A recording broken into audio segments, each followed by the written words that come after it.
Hi guys, I'm Kiana and I'm going to be talking to you guys today about emotion couples based therapy. Now, emotion focused couples therapy was created in the 1980s to help people in romantic relationships kind of form their bond back together and rekindle their love. It was created by two psychologists who go by the name of Dr. Johnson and Dr. Greenberg. They constructed and published a manual in 1988 which focused on couples, relationships, and emotions that they entail. Today, therapy is becoming more normal in society, but couples still kind of get embarrassed going to therapy and stuff like that. So this is kind of the norm for couples to seek. Basically, every therapy does have an intention to help patients and assist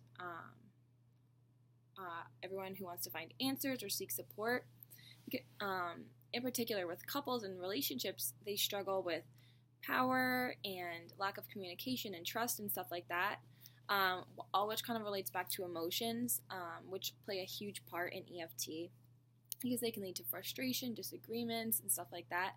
So EFT kind of just focuses on bringing back the love that the significant others have for each other or family or anything like that, because basically every couple is going to face adversity.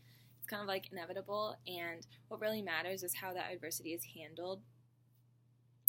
Oftentimes, adversity is shown through anger or negative thoughts or communication with their partner. So EFT kind of focuses on forgiving one another and seeing how the other person sees their relationship, or I guess a better way to say it would be looking at their relationship from the other person's shoes. So, along with forgiveness, people also struggle with self-identity and what they need to bring in a relationship. So, in order to figure out what the couples need from each other, there is a 9-step approach that helps couples overcome their difficulties in their relationships. So, the two psychologists, Greenberg and Johnson, kind of created this 9-step approach that help couples overcome difficulties. So basically, this process has received lots of attention in magazines, newspapers, stuff like that, all throughout society because of how much it works and how great it's showing and continuing to be. Basically, there was other types of couples therapy prior to EFT, but there was never anything like EFT or any manuals or anything posted like that. So this is kind of the first couples therapy that has shown to help significantly. So basically, EFT is kind of a mixture of a bunch of different theories. So attachment theory, humanistic approach, and structural theories all kind of contribute something to EFT in one way or another. So attachment theory basically focuses on creating and maintaining relationships and sharing good and bad emotions with partners. So obviously I'm sure you can see why attachment theory is a baseline to see how EFT could help couples rekindle the relationship they once had or things like that. So when a therapy wants history of a relationship to try to see how the attachment started or where it fell apart or things like that.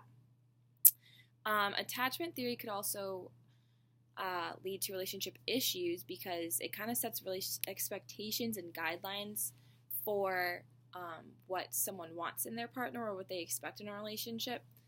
And typically, research has shown that the more attached couples are, the more problems they're going to have. And like I said, attachment theory has a lot to do with emotions, but so does the humanistic approach in theory, which was created by Carl Rogers. Basically because you want to know how your partner's feeling in a relationship, and the humanistic approach basically makes individuals see themselves or how they are perceived by others. And it's really focuses on self-concept because when they when they show their worth and value and what their partner means to them, it's going to pay off and it's going to ultimately make a happier relationship. So the humanistic approach focuses on making sure it is a positive experience for their patients and things like that. It's basically all about comfort and support, things like that. So the last theory is the structural theory, which was created by Salvador Minachun, and that focuses more on the pattern, structure, rules, and stuff like that in the relationship. Again, having emotions attached. It basically encourages others to break down what is wrong in their relationship, or what they each individually think is wrong in their relationship, and what they think is wrong with their relationship together. They basically want to set boundaries and roles and kind of rekindle and fix what they need to fix in that regard. Because a lot of the problems are from emotions and feelings. Basically, another problem that can be entailed with EFT is depression or mental illness, because lots of people suffer from that. So oftentimes people will look towards their partner for support or for their strength, but this can lead to burning out or your partner caring less and less, because it's kind of like a repetitive pattern. So EFT and the humanistic approach basically, even the attachment theory, deal with emotions and just want to kind of lift their partner up and be happy individually so they can be happy as a couple. The structural approach also leads to emotional problems sometimes, so by working on that, it avoids tension and anger. And basically, those are the three theories that are involved with EFT. The procedure, those steps that 9-stage process that I was talking about, kind of has 3 stages in between it. So the first stage is known as stabilization, and it basically starts out with an assessment, like most theories do, and the therapist tries to see what emotions and feelings the couple has towards others and within themselves. Sometimes they'll do individual sessions, sometimes they'll do sessions together to kind of figure out the initial assessment. It's important that they look at both the negative and the positives, because it's going to lead to being able to figure out more of where their problems started or what the background history about them is. They could find out maybe some traumas or things like that. I just really want to find the root of their issues. The next stage is known as the building of the self and relationship capacities, which can basically shows the fears the patients have in their relationships and being able to understand one another and what their fears are. So being accepting is really important in this part of the process, because if they really love each other and want to be together, then it's going to show that they do care and they just want what's best for the other person. With that being said, communication is not always the easiest thing to do, but having the therapist there, mediating the process and kind of asking questions or getting as much out of her patients or his or her patients as they can is going to be a huge deal. Along with that being said, the therapist also benefits from EFT because they kind of can relate what they learn to their own life and see it from others' perspectives as well. And then the last and final stage is known as the integration stage, and it kind of just takes the first and second stages and mingles them together. And the therapist tries to find new and efficient ways to deal with the problems, which could be fixing the traumas or issues from the past and kind of like rekindling their mind or helping them overcome their fears. Because ultimately this was created to eliminate conflict and trauma. With that, all of this being said, the therapies, the EFT therapy is a great tool, but it's not like rules that need to be followed specifically. It's kind of more like a guideline, so you could go a little off skew sometimes if that helps each patient, because each patient is really different.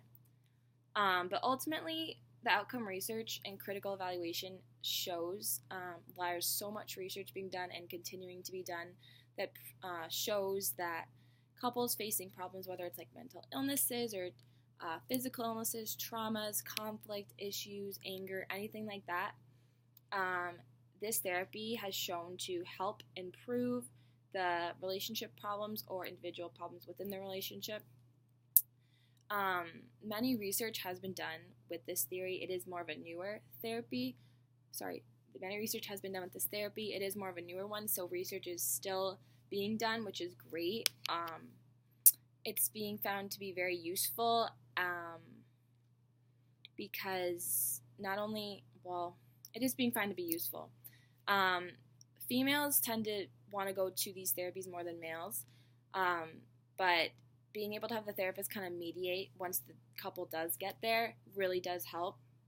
Once they found that once couples get more comfortable with the therapist, it's a lot easier for them to open up and more problems will be solved. There's lots of results that have shown great outcomes of this therapy.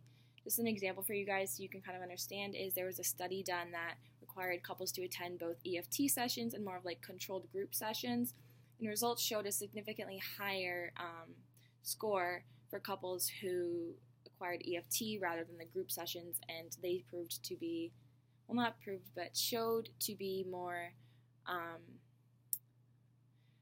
affected by the EFT therapy, and it helped definitely. In conclusion, basically, EFT is a great therapy. It's more of an emotion-based, as I've mentioned. So communication is really a big key here. It's about also finding forgiveness and the people in the relationship being able to be their own person, because ultimately they need to be happy by themselves if they want to be happy together. So by using the attachment theory, humanistic approach, and structural theories, EFT is becoming more and more popular in society and just growing, and more research is being done, and it's shown to be such a great tool for therapy, for therapists to use with their patients. Thanks for listening, guys, and if you have any questions or anything, feel free to comment. I'd love to hear what you guys have to say. Thanks, and have a great night.